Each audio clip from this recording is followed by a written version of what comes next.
Dan, Yeah? feel free to do the honors at any time. Y'all ready to... Whoa. Whoa. Whoa, that was quicker than I expected. Hi, Ready everyone. to doom. Welcome back to more Broken Phone.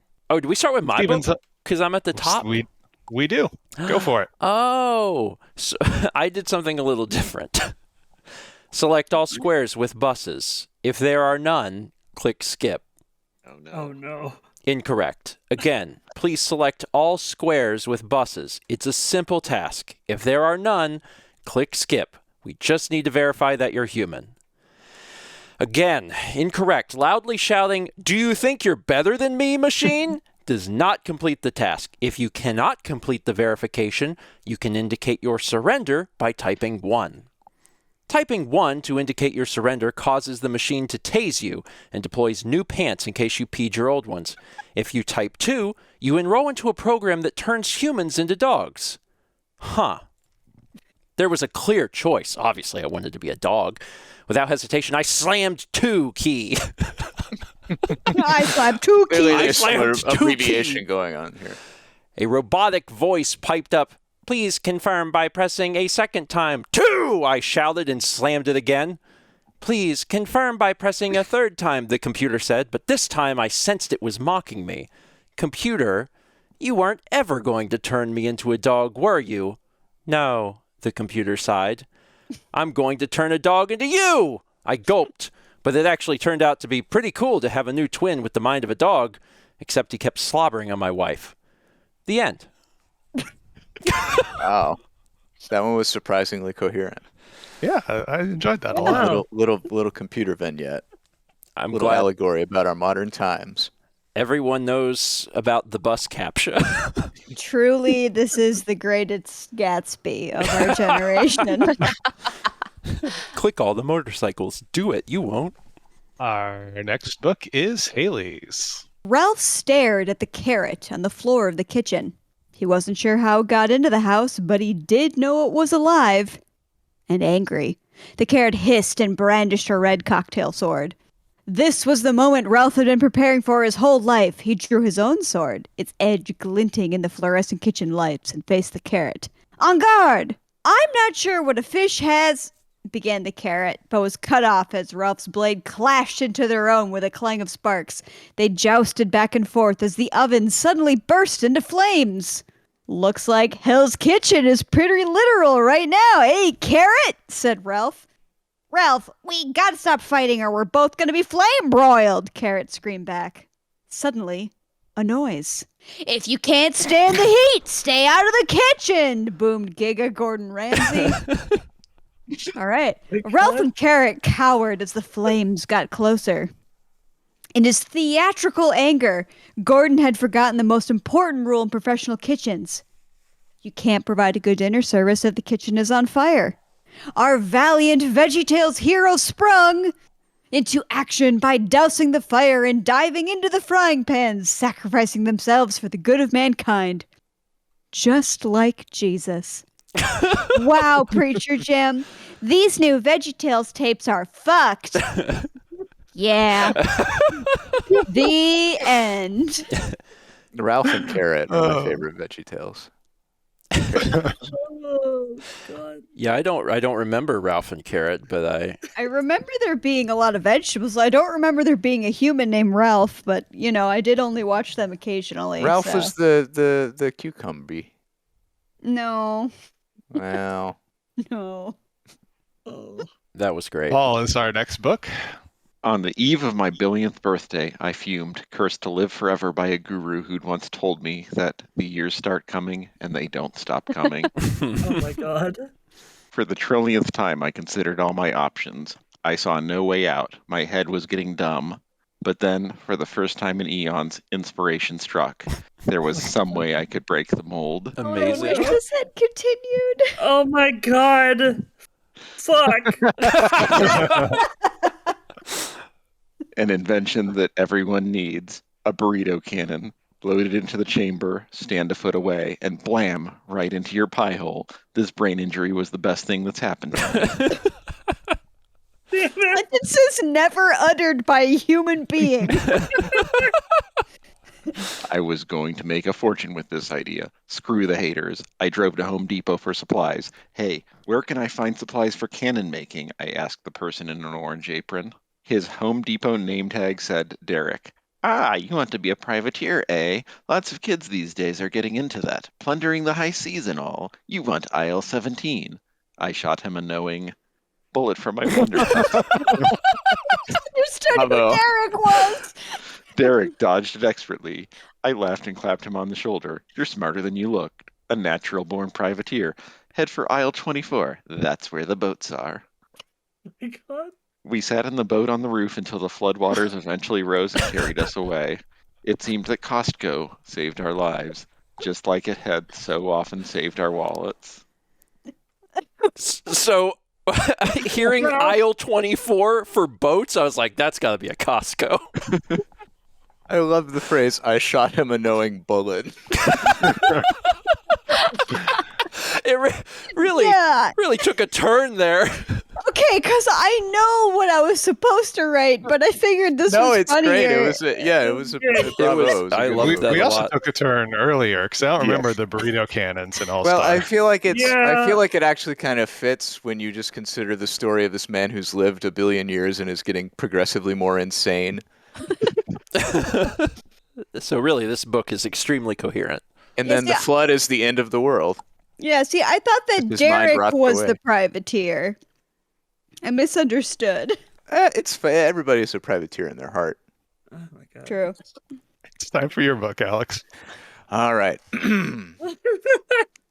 Think you're a big man, eh? The knife gleamed as he flashed it from his pocket. Try and take my sausages, will ya? He was burly, all right, but he'd taste the sting of my meat laser, just like all the New York Knicks had last year. He clutched his sausages tightly as my laser fired. Pew pew! He dropped the knife, and it flopped as it hit the ground. My knife! It's also a sausage! Yes. This game of knife basketball was getting out of hand. There weren't usually this many sausages, and far less blood than usual. I could tell the crowd was getting restless. I had only one option. Begin the 7th inning stretch. I breathed deep, cut my flesh bindings with the knife, and began to unfold. The gathered throng's rabble ceased as I ascended far past the hoop. I was so confused. This weird-ass game of baseball is almost over. The pitcher sent the plasmoid ball towards my head, and I swung the cyber bat anyways and sent the ball flying at the pitcher, exploding his head. I love Cyberbat. I want a cyber bat so bad. Run! It's still in play, the first base coach yelled.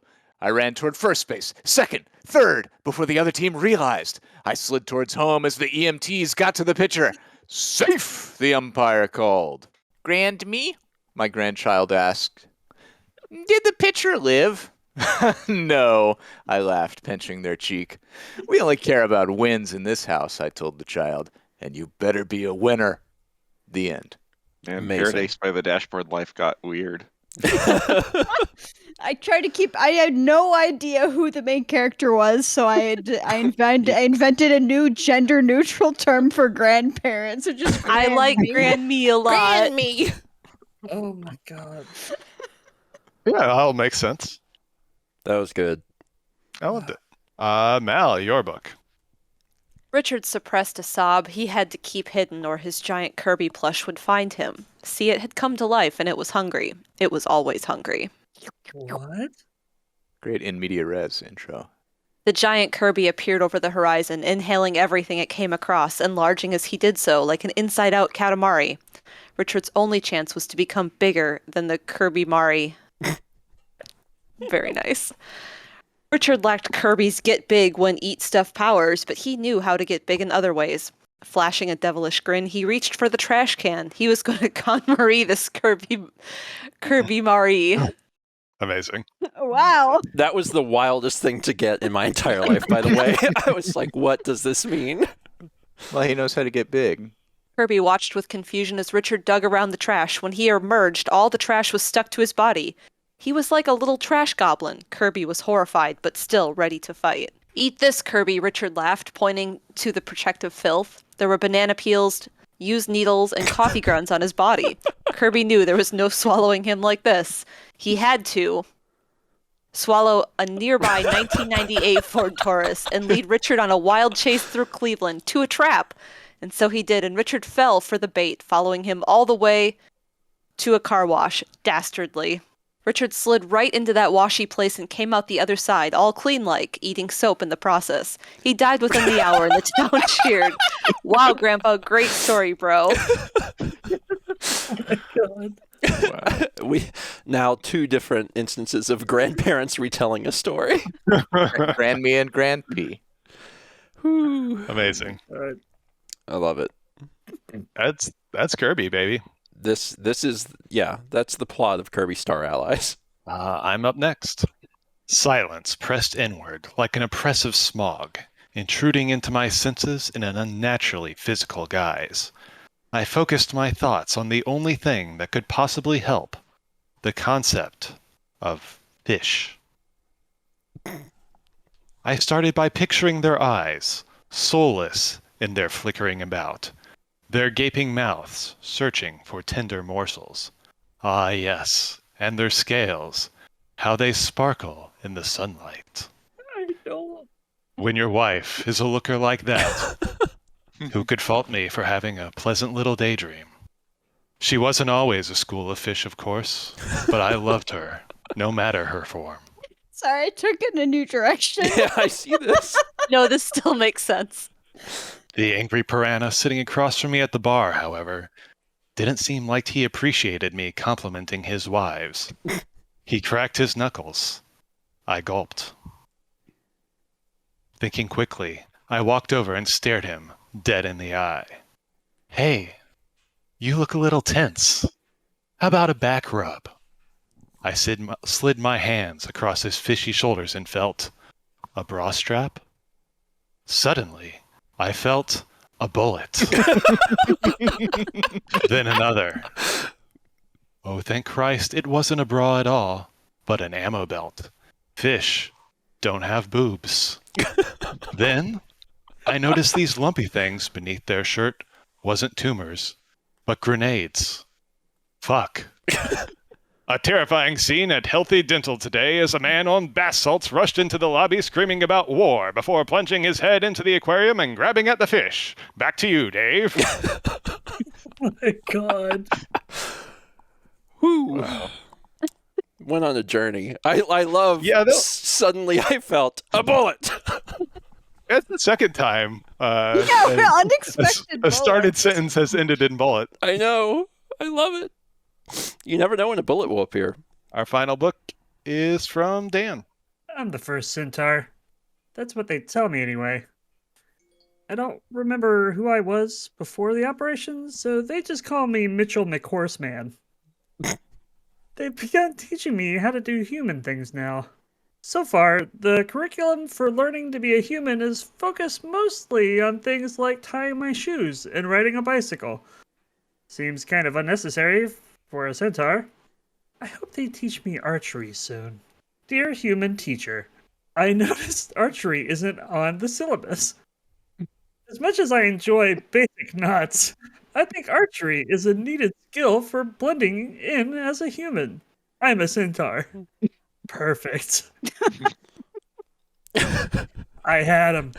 This was all the evidence I needed that my student was in fact a centaur. But why did he think archery was such a necessary skill? I concluded there could be only one logical reason.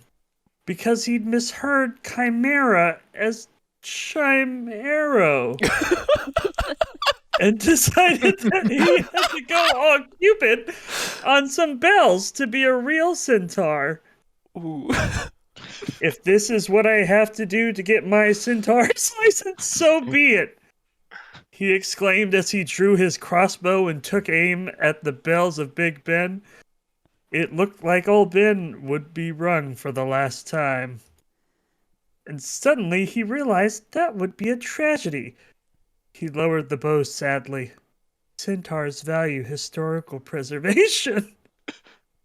A ghost voice boomed. Sorry, hold on. Centaurs value historical preservation. Take your license. Go. Do good in the world. Wild. Ooh. The I love it. end. Wow.